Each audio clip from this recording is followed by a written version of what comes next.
वर्ग प्राप्त हो जाए। छोटी संख्या ज्ञात करना है तो क्या कीजिए, 588 का एलसीएम ले लीजिए।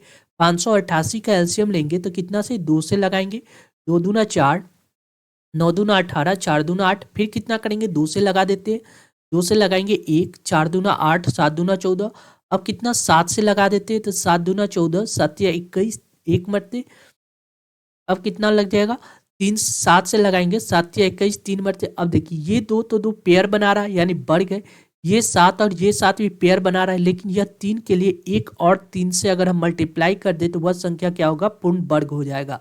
यानी करेक्ट आंसर ऑप्शन बी इस प्रश्न का करेक्ट जवाब होगा। कौन सा, ऑप्शन बी। क्लियर है। नेक्स्ट अगला प्रश्न देखिए, निम्नलिखित में से कौन सी संख्या जो दिया गया इक्वेशन 4 के पावर 61, 4 के पावर 62, 4 के पावर 63, 4 के पावर 64 को पूर्णतः विभाजित करेगा। सबसे पहले क्या कीजिए, 4 के पावर 61, इन सभी में से 4 के पावर 61 को अगर हम कॉमन ले लेंगे तो बचेगा कितना, 1 प्लस 4 प्लस 4 का स्क्वायर प्लस 4 का क्यूब। क्लियर है। अब देखिए जब इसको ऐड कीजिएगा 4 का क्यूब कितना होता है 64, 4 का स्क्वायर 16 प्लस 4 प्लस कितना 1। जब इन सभी को ऐड कीजिएगा तो ये कितना हो जाएगा, इसमें कितना 4 के पावर 61 से हमको मल्टीप्लाई करना है। जब इसको ऐड कीजिएगा तो ये कितना हो जाएगा, देखिए 64, ये पूरा ऐड करके 85 हो जाएगा, कितना 85। ठीक है 85, 4 की पावर 61 से 85 को हमको मल्टीप्लाई करना है। पूछ क्या रहा है, ऑप्शन में कौन, देखिए यहाँ पे 5 है, इसमें 4 है, यानी इसमें 2 छुपा हुआ है। इस बात को हम लिख सकते हैं 4 के पावर 60 मल्टीप्लाई 4 मल्टीप्लाई 85। देखिए जब इसको लिखेंगे तो अब देखिए 4 के पावर 16 मल्टीप्लाई, देखिए 5 को 20 हासिल 2, 8 32, 33 34, 340। अब देखिए ऑप्शन के हिसाब से यहाँ पे 0 आ रहा है, 0 यानी 10 से डिविजिबल है, यानी ऑप्शन बी इसका करेक्ट आंसर होगा। कौन सा, ऑप्शन बी। क्लियर है। नेक्स्ट अगला प्रश्न देखिए, अगला क्वेश्चन क्या कर रहा है, कह रहा है कि एक कक्षा की 2 बैच है ए और बी। ठीक है, बैच ए में 44 छात्र है और बैच बी में 56 छात्र है। यदि बैच ए का औसत भार 43 किलोग्राम और बी का औसत भार 39 किलोग्राम है तो पूरी कक्षा का औसत भार ज्ञात कीजिए। देखिए 2 क्लास है, क्लास ए है और दूसरा क्लास क्या है, बी है। ए में स्टूडेंट की संख्या कितना दिया गया था 44, अब बी में स्टूडेंट की संख्या कितना दिया गया 56, यानी टोटल स्टूडेंट का बात किया जाए तो टोटल स्टूडेंट कितना है 100। टोटल स्टूडेंट कितना हो गया 100, क्योंकि 44 और 56 को ऐड करेंगे तो 100 आ जाएगा। कह रहा है ए का औसत भार एवरेज दिया गया है कितना, एवरेज दिया गया ए का कितना 43, अब बी का एवरेज दिया गया 39, यानी ए का सम अगर निकाल दे तो कितना, ए का टोटल सम निकाल दे, यानी 44 में 43 से मल्टीप्लाई कीजिएगा, ये कितना आ जाएगा, देखिए 4 से 12 के 2 हासिल 1, 4 से 12, 13 की 14, 4 चौको 16, 14 और 16 कितना हो जाएगा, यानी 9, यानी रिमाइंडर 9, 4 चौको 16, 16 और 4 कितना हो जाएगा 16, 2 हो जाएगा 28, यानी 17 का 1892 इसका मल्टीप्लाई कीजिएगा कितना 1892, और 56 को 39 से अगर आप मल्टीप्लाई कीजिएगा ये आ जाएगा 2184। ठीक है, अब क्या कर रहा है, इनका पूरी का औसत यानी इन दोनों का सम करके हमको क्या करना होगा, 100 से डिवाइड कर देना होगा।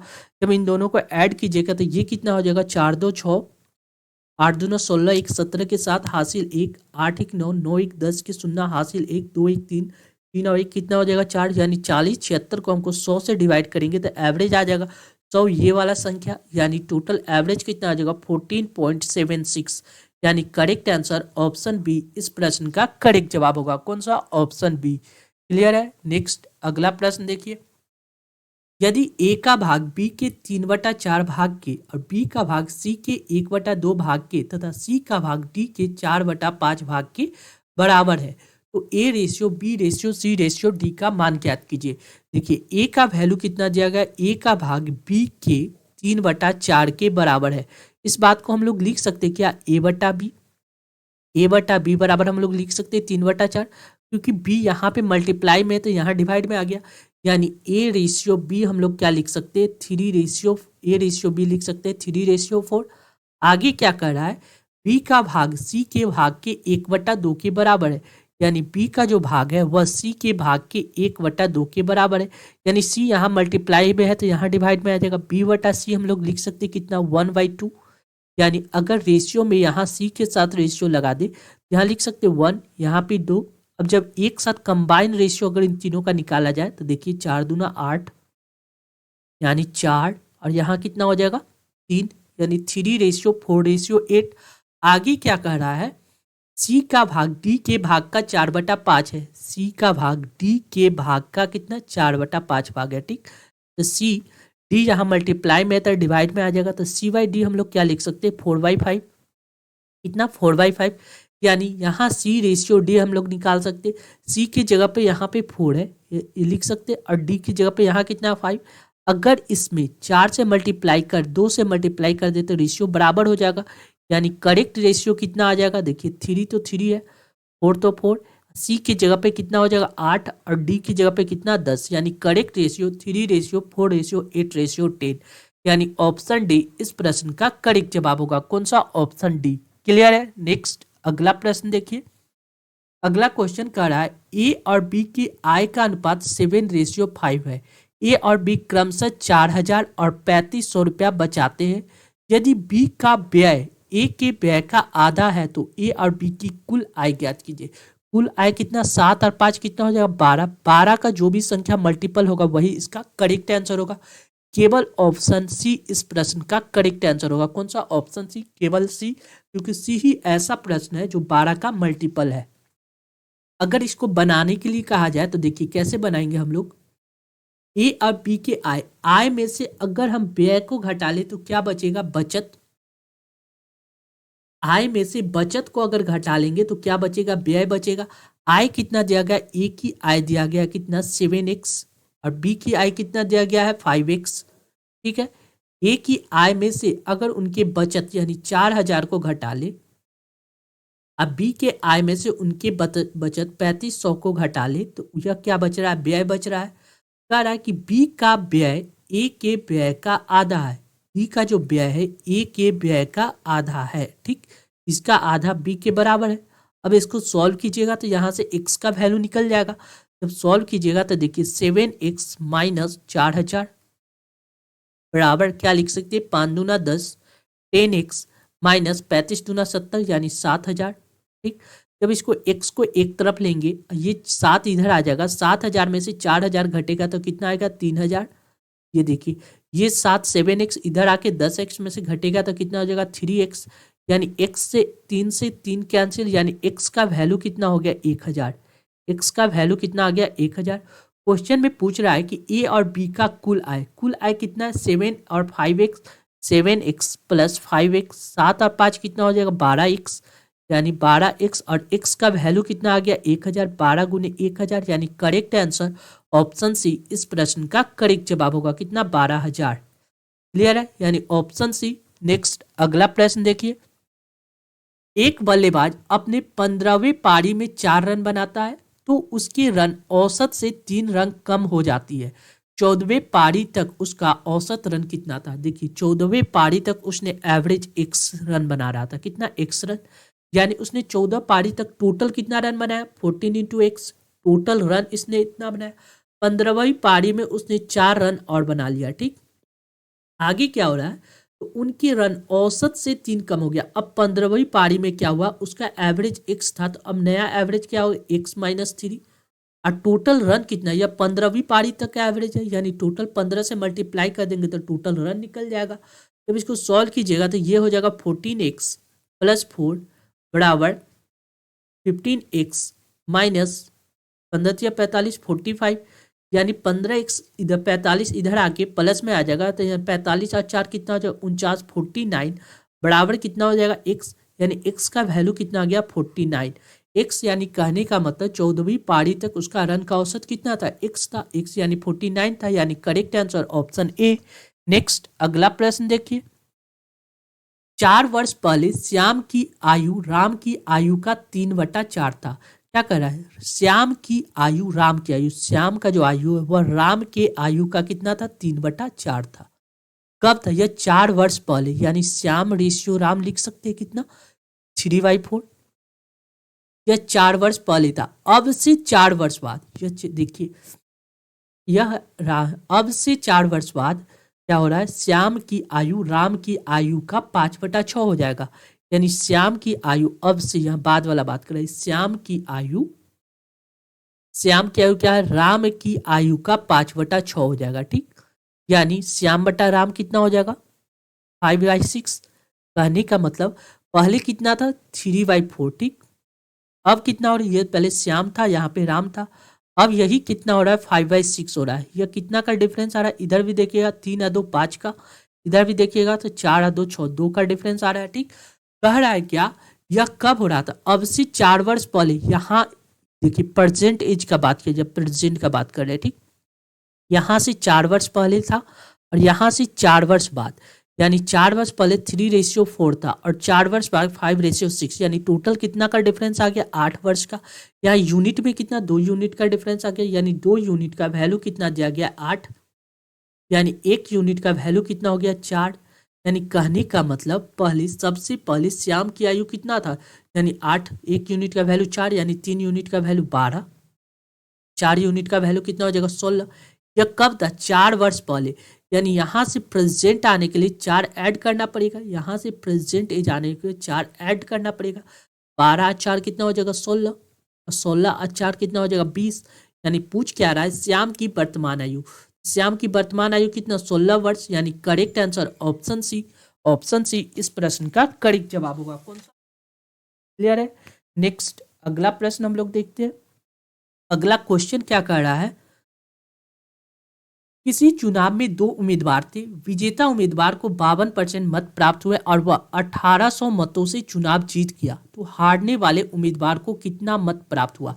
देखिए, एक व्यक्ति जीतने वाला ने 52% मत प्राप्त किया। ठीक है, तो हारने वाला कितना होगा? टोटल होता है 100%, यानी 52% ये प्राप्त कर लिया, तो दूसरा 48% प्राप्त करेगा हारने वाला। लेकिन 52% और 48% का डिफरेंस देखिएगा तो यह डिफरेंस आता है 4%, यानी यही 4% एक्स्ट्रा वोट से उसने क्या किया? जीता। यह जो 4% है 1800 के बराबर है, यानी 4% का वैल्यू कितना है? 1800 का बराबर है। क्वेश्चन में कह रहा है कि हारने वाले उम्मीदवार को कितना मत प्राप्त हुआ? हारने वाले 48%, यानी 4% का वैल्यू 1800 है। 48% का वैल्यू कितना होगा? इसमें अगर हम 12 से मल्टीप्लाई कर दें तो 12 चौक 48, यानी 48% का वैल्यू हो जाएगा कितना? 1800 में हमको क्या करना होगा? 12 से मल्टीप्लाई करना होगा।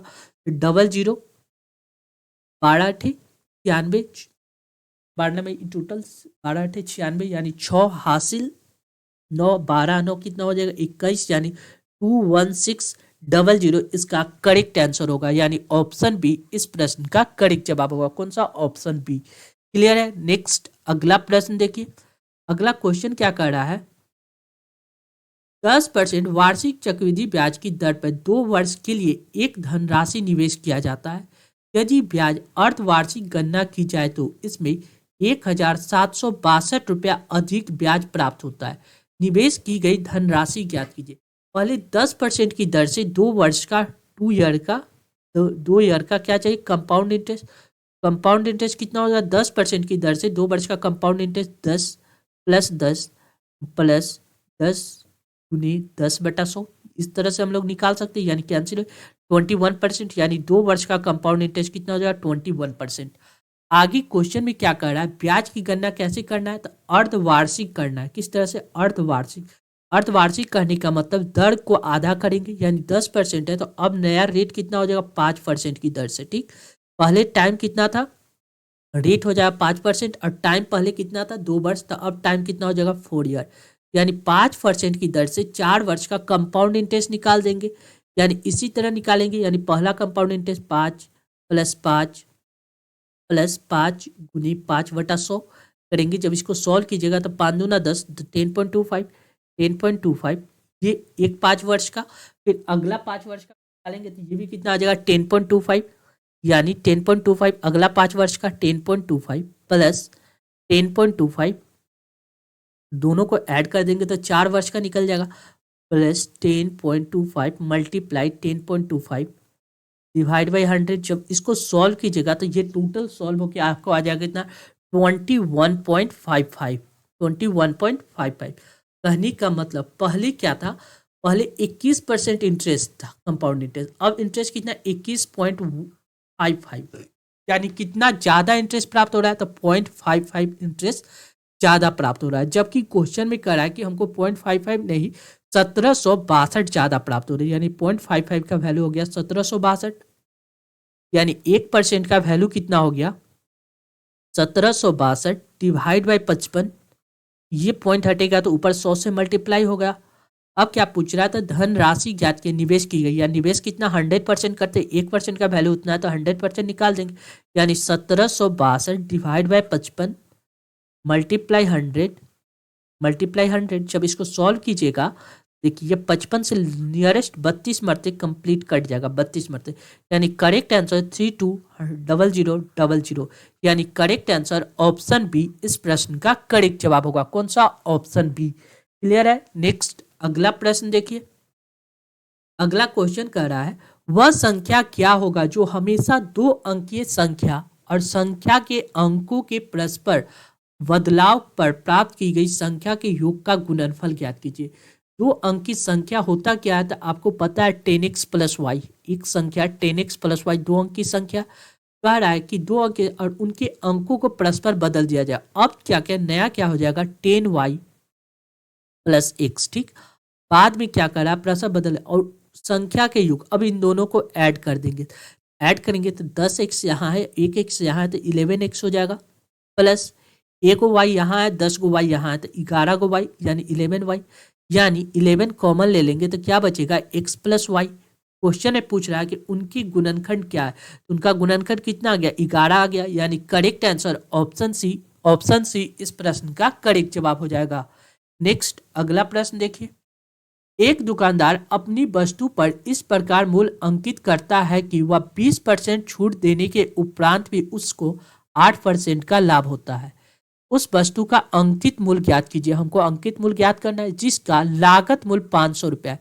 500 रुपया का सामान खरीदे, इस पे हमको 8% का ओवरऑल प्रॉफिट हो रहा है, यानी कितना प्रॉफिट हो रहा है 108/100, ठीक। यह कब हो रहा है, जब अंकित मूल्य पे हमने क्या किया 20% का छूट दे दिया। 20% छूट देने का मतलब इसका 80% में बेच रहे, यानी 00, 00 से 00 कैंसिल, 10 से 10 कैंसिल, 4 से काट देते, 4 दूना 8, 4 दूना 8, 7 चक 28, 27 मरते, ये 2 से कट जाएगा 50, 25 मरते, यानी 25 को मल्टीप्लाई कीजिएगा कितना 27 से, यानी यही इसका क्या होगा अंकित मूल्य, यानी ए निकल जाएगा, यानी करेक्ट आंसर आपको आ जाएगा कितना 675, 675। क्लियर है, यानी ऑप्शन डी इस प्रश्न का करेक्ट जवाब होगा। कौन सा, ऑप्शन डी। नेक्स्ट अगला प्रश्न देखिए, कह रहा है यदि 6 sec square theta minus 14 sec theta plus 25 बराबर 0 और थीटा एक न्यून कोण हो तो tan थीटा का मान ज्ञात कीजिए। देखिए यह क्या है, यह क्वाड्रेटिक इक्वेशन आपको लग रहा है, तो क्वाड्रेटिक इक्वेशन हमने क्या किया सेक थीटा को हमने x मान लिया, क्या x। अब देखिए इस जगह पे हम लोग लिख सकते हैं 16x square minus 14x plus 25 बराबर 0 लिख सकते। जब इसको द्विघात समीकरण को जब सॉल्व कीजिएगा तो यहाँ लिख सकते कितना 16x square minus 20x plus 25 बराबर 0, ठीक है। क्योंकि 16 से 25 में मल्टीप्लाई कीजिएगा, जो मल्टीप्लाई करने के बाद आता है वही इन दोनों को तोड़ने के बाद आ जाएगा। 16 को 25 से मल्टीप्लाई कीजिएगा तो 400 आ जाएगा, और इन 20 को 20 से भी मल्टीप्लाई कीजिएगा तो 400 प्राप्त हो जाएगा। अब क्या कीजिए इसमें से 4x कॉमन ले लेंगे, तो 4x कॉमन ले लेने के बाद यहाँ कितना बचेगा 4x माइनस 5। यहाँ देखिए यहाँ 20x है, तो इसमें से अगर हम 5 कॉमन ले लेते तो कितना बचेगा 5 को 20, 4x माइनस 5, ठीक है, बराबर 0। यानी कहने का मतलब यहाँ हम लिख सकते हैं 4x माइनस 5 इंटू कितना 4x माइनस 5, 4x माइनस 5 बराबर कितना 0, यानी 4x माइनस 5, यानी स्क्वायर करेंगे तो इसका वैल्यू कितना आ जाएगा 0 के स्क्वायर करेंगे तो 0, दोनों एक सेम है, स्क्वायर करेंगे यानी 4x बराबर 4x माइनस 5 बराबर 0, यानी 4x बराबर हम लोग लिख सकते हैं कितना 5, यानी x बराबर कितना लिख सकते हैं 5/4। कहने का मतलब x यानी सेक थीटा का वैल्यू कितना आ गया, सेक थीटा का वैल्यू आ गया 5/4। ठीक, सेक थीटा होता क्या है तो आपको पता होगा, सेक थीटा होता है h बटा b। सेक थीटा होता क्या है h बटा b, क्या होता है h बटा b। अगर आपको पता हो एक ट्रिपलेट होता है 3, 4, 5 का एक ट्रिपलेट होता है जिसमें 5 होता है हाइपोटेनस, ठीक h। यहाँ b के जगह पे कितना दिया गया 4 दिया गया है, तो p के जगह पे कितना होगा 3 हो जाएगा, क्योंकि यह क्या होता है ट्रिपलेट होता है, ट्रिपलेट। ठीक, हमसे पूछ रहा है टेन थीटा का वैल्यू ज्ञात कीजिए। टेन थीटा हमको पता है, टेन थीटा होता क्या p बटा b। टेन थीटा क्या होता है p बटा b। p के जगह पे 3 रखेंगे, b की जगह पे 4, यानी 3/4 इसका करेक्ट आंसर होगा कौन सा, ऑप्शन बी। क्लियर है। नेक्स्ट अगला प्रश्न देखिए। अगला क्वेश्चन क्या कर रहा है, एक आयत का परिमाप और लंबाई 5:1 है। यदि आयत का क्षेत्रफल 216 सेंटीमीटर स्क्वायर हो तो आयत की लंबाई ज्ञात कीजिए। क्या करना है, आयत का लंबाई, आयत का परिमाप क्या होता है 2 इंटू लंबाई प्लस चौड़ाई, ये होता है आयत का परिमाप। और आयत का परिमाप कितना दिया गया 5x, यानी इसकी जगह पे हम लोग 5x लिख सकते हैं। आगे देखिए 2 इंटू लंबाई कितना है 1x, यानी लंबाई की जगह पे हम लोग क्या लिख सकते हैं 1x प्लस b बराबर कितना लिख सकते हैं 5x।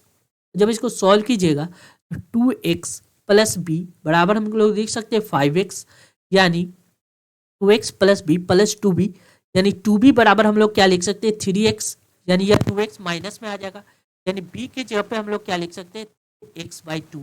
क्लियर है।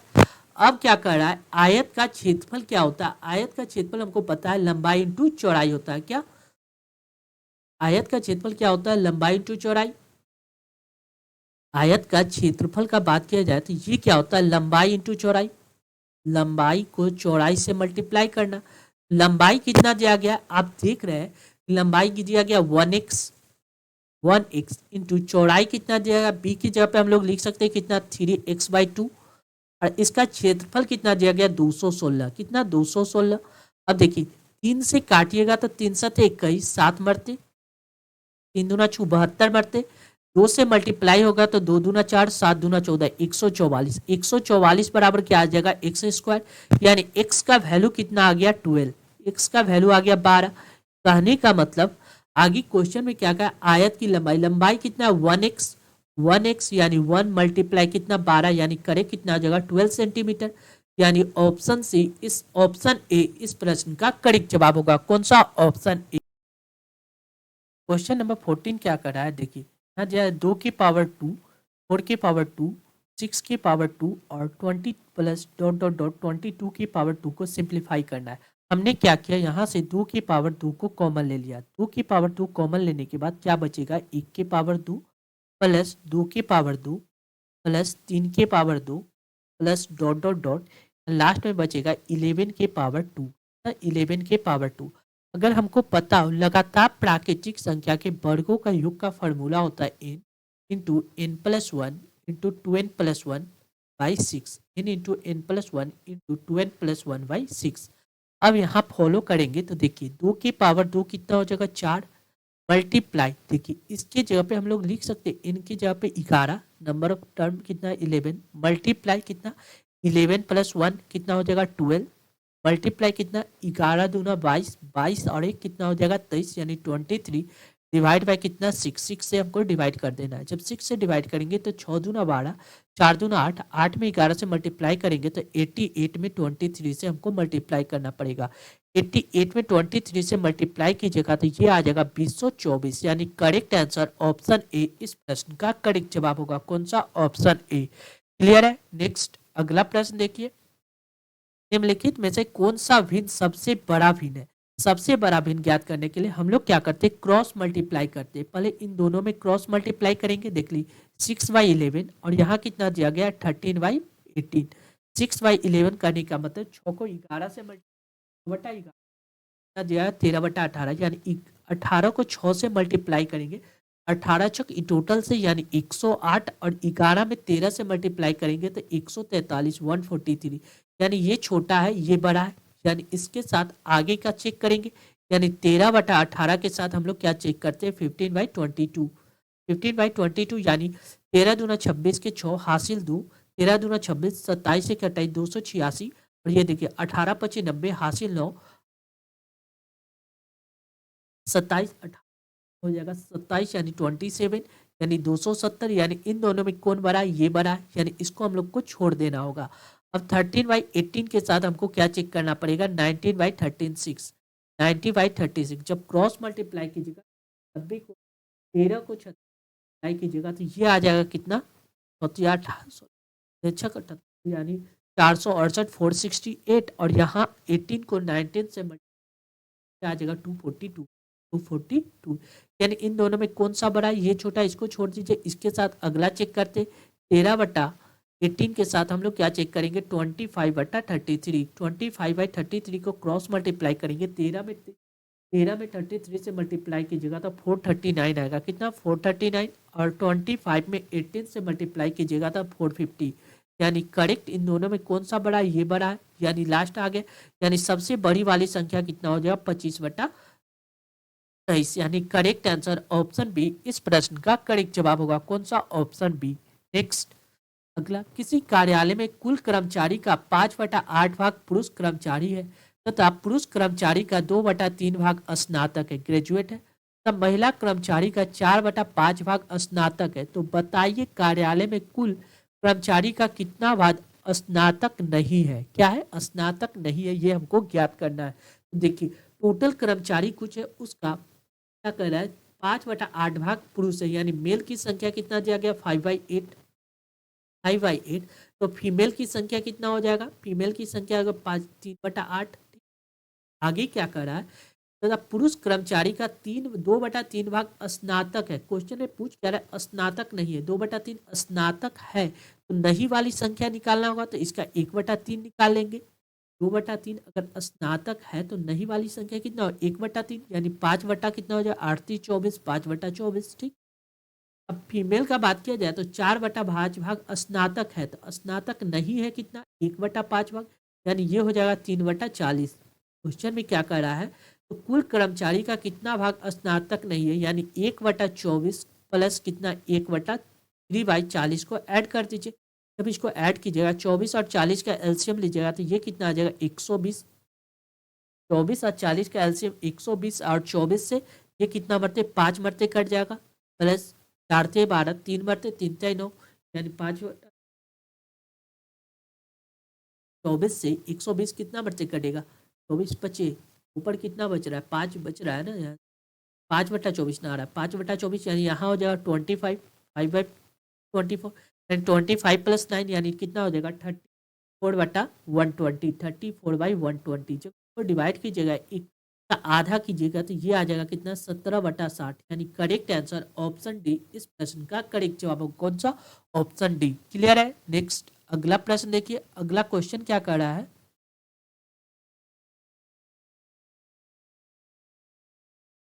1.1/2 प्लस 11.1/2 प्लस कितना 111.1/2 और इसको ऐड करना है तो सबसे पहले पूर्ण ये जो इन दोनों इस सभी को ऐड कर लिए अलग अलग यानी 1 + 11 + 111 प्लस कितना 1111 यानी इसको ऐड कीजिएगा तो ये कितना आ जाएगा देखिए 4 3 2 1 क्लियर है। अब जब इसको ऐड करना है 1/2 प्लस 1/2 प्लस 1/2 प्लस 1/2 अब आप समझिए ये दोनों आधा और आधा मिलके कितना हो जाएगा एक ये हाफ और हाफ मिलके 1 यानी 1 + 1 कितना हो जाएगा 2 इसका वैल्यू 2 इनका टोटल का वैल्यू आ गया 1234 प्लस कितना 2 यानी कितना हो जाएगा 1236 यानी करेक्ट आंसर ऑप्शन ए इस प्रश्न का करेक्ट जवाब होगा कौन सा ऑप्शन ए। नेक्स्ट अगला प्रश्न देखिए ये देखिए इसको कैसे सॉल्व करते हैं इसके लिए आपको एक फार्मूला पता होना चाहिए क्या कौन सा फार्मूला ये फार्मूला है देखिए ये जो दिया गया है इसका कैसे निकालते हैं देखिए जो 2 दिया गया इस 2 की जगह पे हम लोग लिखते हैं x ठीक x यहाँ 2 के पावर n -1 डिवाइड बाय 2 के पावर n यानी यह निकालते कैसे, x इंटू टू के power n minus one divide by two के पावर n। यानी ये जो x है यहाँ x के जगह पे कितना दिया गया, 2। ठीक, देखिए यहाँ 2, 2 के पावर n, n कितना, यहाँ रूट को गिन लेंगे, 1 2 3 4 5, रूट के पावर 5 यानी 2 के power 5 minus one divide by कितना, 2 के पावर 5। 2 के पावर 5 होता है 32, यानी 2 के पावर 5 होता है 32 और 32 में से एक को घटाएंगे तो 31, यानी करेक्ट आंसर ऑप्शन सी इस प्रश्न का करेक्ट जवाब होगा। कौन सा, ऑप्शन सी। नेक्स्ट अगला प्रश्न देखिए, देखिए जब इतना को 32 से विभाजित किया जाता है तो शेषफल क्या बचेगा। देखिए आपको एक फॉर्मूला पता होना चाहिए, a के पावर n प्लस b के power n, where n is odd number. n क्या है, ऑड संख्या। ऑड संख्या, ये जो संख्या है वह a प्लस बी से डिविजिबल होगा। a प्लस बी से क्या होगा, डिविजिबल होगा। a प्लस बी से डिविजिबल होगा। ठीक, कहने का मतलब देखिए क्वेश्चन में क्या करा, क्वेश्चन समझिए। अगर कोई संख्या, देखिए यहाँ पावर क्या है 97, ये पावर कितना है 97, दोनों क्या है, ऑड संख्या है, यानी ऑड संख्या है, यानी 127 के पावर कितना दिया गया 97 प्लस 97 के पावर कितना दिया गया 97। ये जो संख्या यह किससे डिविजिबल है, आप देखिएगा 127 प्लस 97 से डिविजिबल है। और 127 प्लस 97 को ऐड कीजिएगा तो ये कितना हो जाएगा, 7 7 14 के 4 हासिल, 1 9 1 10 तो 12 के 2 हासिल, 1 1 1 2 224। अब क्वेश्चन में कह रहा है कि यह क्या 32 से डिविजिबल है, तो आप चेक कीजिए कि 224 32 से डिविजिबल है, तो आप 32 से डिवाइड कीजिएगा 224 को, देखिए कितना मरते, 7 मरते लगाएंगे तो 7 दूना 14 21 7 या 21 1 22, यानी 224 डिविजिबल है। यानी ये जो रिजल्ट आएगा 224 जब 32 से डिविजिबल है, यानी इस बात को यहाँ पे हम लिख सकते हैं, ये टोटल ऐड कीजिएगा तो कितना आ जाएगा 224 224, और 224 को हम लोग क्या लिख सकते हैं, 7 गुने 32, 7 गुने 32, यानी 32 से भी यह वाली संख्या डिविजिबल है। यानी कहने का मतलब रिमाइंडर क्या बचेगा, 0। जब संख्या पूर्ण रूपेण कट जाएगा तो रिमाइंडर क्या बचेगा, 0। यानी करेक्ट आंसर ऑप्शन डी इस प्रश्न का करेक्ट जवाब होगा। कौन सा, ऑप्शन डी। क्लियर है। नेक्स्ट अगला कर रहा है 3/16 5/12 7/18 का जीसीडी निकालना। जीसीडी करने का मतलब एचसीएफ निकालना, हाईएस्ट कॉमन फैक्टर निकालना। एचसीएफ कैसे निकालता है, ऊपर वाले का एचसीएफ निकालते हैं, ऊपर वाले का एचसीएफ निकालते हैं, नीचे जो बचा हुआ इसका एलसीएम निकालते हैं। क्या ऊपर वाले का एचसीएफ और जो नीचे बचा हुआ रहता है उसका एलसीएम निकालते हैं। तो देखिए 3 5 और 7 का एचसीएफ लीजिएगा तो कोई भी कॉमन नहीं है, यानी कॉमन नहीं है तो एचसीएफ कितना आ जाएगा 1, एचसीएफ 1 आ जाएगा। 16 12 और 18 का एलसीएम निकालिएगा तो ये एलसीएम आ जाएगा कितना 144, 144। 16 आके कितना का मतलब आप, यानी 1/144 इस प्रश्न का करेक्ट आंसर होगा। कौन सा, 1/144, यानी ऑप्शन डी इस प्रश्न का करेक्ट जवाब होगा, इनमें से कोई नहीं। नेक्स्ट अगला प्रश्न देखिए,